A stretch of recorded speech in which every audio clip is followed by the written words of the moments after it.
For nearly 2 decades, Call of Duty Zombies has terrified millions of players. We've survived abandoned bunkers, haunted prisons, secret laboratories, fog-covered wastelands, and some of the most disturbing locations ever seen in a video game. But while Zombies eventually became known for giant robots, dragons, and multiversal stories, it originally built its reputation on one thing: horror. The atmosphere, the sound design, the environments, the feeling that something was always watching you. Today, we're counting down what I believe to be the 10 scariest Call of Duty Zombies maps ever made. The list isn't based on difficulty, it's based on atmosphere, environmental storytelling, enemy design, how well each map captures the feeling of genuine fear, and my opinion. So lock your doors, turn off the lights, and let's begin. But before the video begins, I just want to say that this video is sponsored by Apparel. If you're looking for clean, West Coast inspired streetwear, be sure to check out the brand new Summer 26 collection, available now through the beginning of September. The collection features limited time designs inspired by retro summer aesthetics made for everyday wear. If you see something you like, make sure to use my creator code MARS15 at checkout to receive 15% off your entire order. Thank you to Chronic Apparel for sponsoring today's video, and with that said, let's get back into it.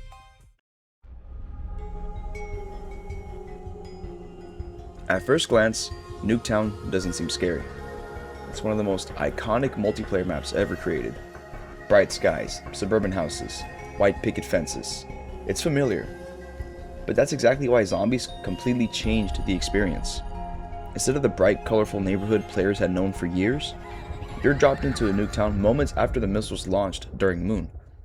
The town has completely been destroyed, ash slowly falls from the sky throughout the match, burning debris fills the streets, emergency sirens echo across the map. It genuinely feels like you're witnessing the aftermath of the apocalypse. Even the gameplay adds to the anxiety. Every perk machine crashes onto the map at random. Sometimes Juggernog appears immediately, sometimes you have to wait till round 25. The mystery box constantly changes its locations. Nothing feels predictable. Nuketown succeeds because it turns one of Call of Duty's safest locations into one of its bleakest.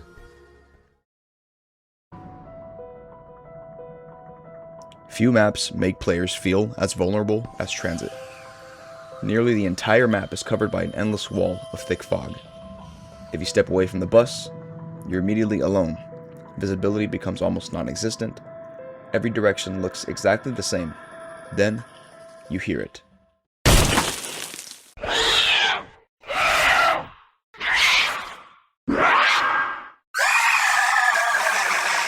The shriek of a denizen. These creatures were unlike anything Zombies players had encountered before.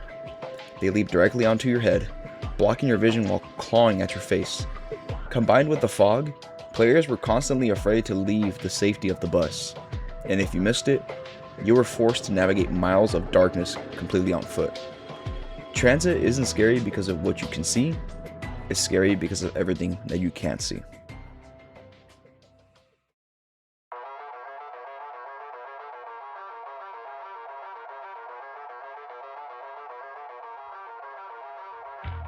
When Shi No Numa released in 2009, it completely changed the tone of Zombies. Gone were the ruined bunkers. Instead, players found themselves trapped inside a forgotten swamp somewhere in Imperial Japan. Heavy rain falls almost consistently. Insects buzz around the map. Wooden bridges creak beneath your feet. Fog rolls through the marshland. The environment feels isolated, almost forgotten by time. Then, there are the abandoned laboratories. Division 9 experiments, broken huts, strange machinery. Everything hints that something terrible happened here long before the player arrived. And then, the Hellhounds. Their sudden arrival completely changes the pace of every game. Their growls echo through the swamp before they attack.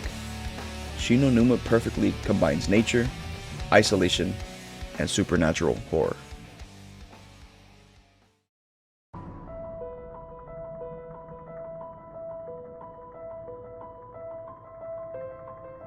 For many players, Kino is where Zombies truly exploded in popularity. But nostalgia often makes players forget just how creepy this map really is. The map takes place inside an abandoned Nazi theater. Movie reels still spin decades after the war. Dust covers every hallway. Broken seats fill the auditorium. The backstage area is incredibly claustrophobic. Narrow hallways, cramped dressing rooms, dark staircases, and then the Nova 6 crawlers. Their high-pitched screams, glowing green eyes, and the poisonous gas creates constant tension through every match. Kino never relies on cheap jump scares. Instead, its horror comes from the silence, isolation, and from the unsettling feeling that this theater should have stayed abandoned forever.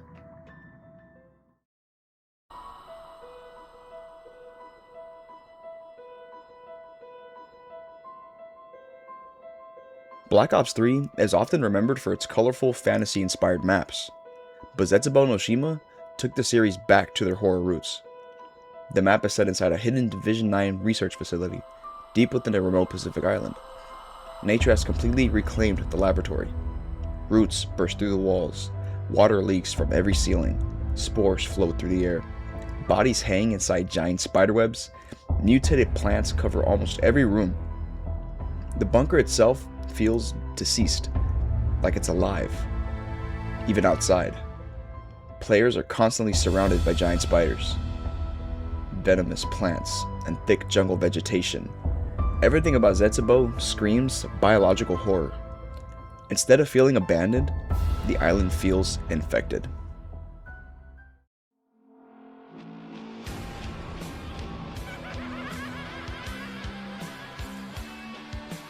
Every horror franchise has its origin. For Call of Duty Zombies, it was Nacht Der Untoten. Looking back today, the map feels almost empty, but in 2008, players had never experienced anything like this. No objectives, no pack-a-punch, no Easter egg, no soundtrack. Just 4 soldiers trapped inside of a destroyed bunker with a mystery box. Outside, nothing but complete darkness. Every zombie groan echoed throughout the building. Every broken window felt dangerous. Players had absolutely no idea what waited beyond the darkness. That simplicity is exactly what makes Nacht timeless. It doesn't need complicated mechanics. It simply asks one terrifying question: how long can you survive?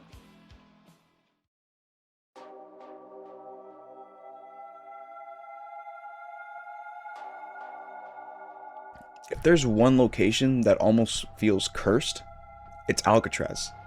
Mob of the Dead transformed one of America's most infamous prisons into one of zombies' greatest horror settings. The island is constantly surrounded by thick fog, cell doors slam shut, chains rattle in empty hallways, prison sirens echo across the complex, execution chambers, isolation cells, the warden's office. Every room tells another disturbing story. What makes Mob even scarier is the narrative. The 4 prisoners aren't trying to escape zombies. They're trapped in an endless cycle of death and punishment. Blood of the Dead expands the prison even further, adding underground laboratories, catwalks, the darker sections of the island. Regardless of which version you prefer, Alcatraz remains one of the most haunting locations in Zombies history.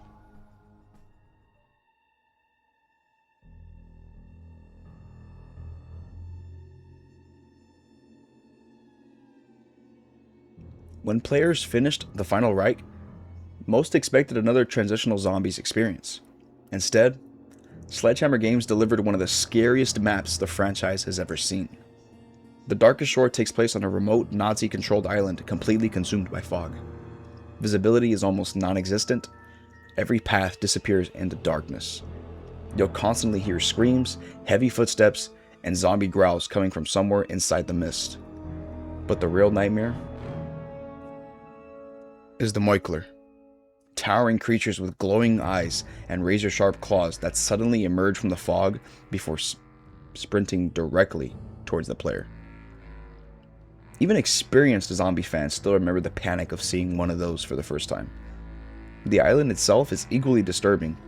Abandoned bunkers, collapsed trenches, underground laboratories. Everything feels rotten, cursed. The Darkest Shore isn't just creepy, it's oppressive. It constantly makes the players feel like they're getting hunted.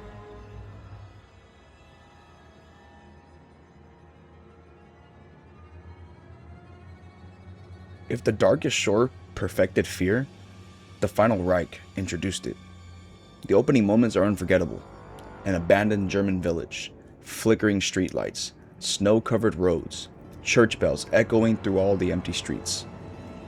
German announcements play from distant loudspeakers. And then, you discover the laboratory beneath the town. That's where the horror truly begins. The zombie design in World War II remains some of the most disturbing in the franchise's history. Exposed bones, burned flesh, mechanical enhancements. Their movements feel unnaturally aggressive. Then there are the special enemies. The bombers, the pests, the wustlings. Each encounter dramatically raises the tension. Unlike Treyarch's arcade-inspired zombies, World War II fully embraced survival horror. The Final Reich feels like you're playing through a horror movie, and that's exactly why it's still remembered so fondly.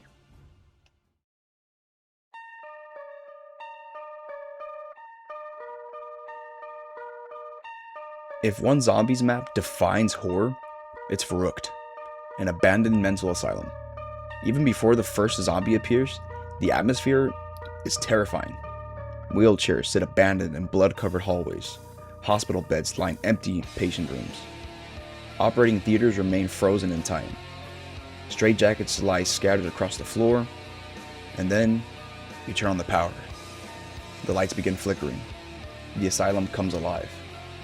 And one sound echoes throughout the building. That laugh. Even today, nearly 20 years later, players instantly recognize it. Gameplay only makes things worse.